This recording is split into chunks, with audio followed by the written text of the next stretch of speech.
So this is a day I clean my brand new computer. Like if it's old, I clean my bats too.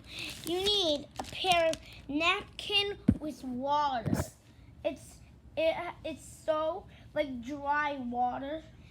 And then what you do is you clean the keyboard, you clean it. And there's usually a lot of soap in here. No, not too much. Enough. That's a good one. Alright, now there's soap on it, see? And now we have to clean it with this napkin. And now we have to clean the keyboards because it's all wet. What are you doing? I'm cleaning. Cleaning forever?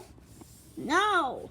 Stop. You're going to hurt the laptop because this is chemical. Anyways, it doesn't have that much chemicals. See? Okay. Brand new. So if you ever want to know how to do it, to wash my computer, you have to watch my video. That's how I do it. Goodbye.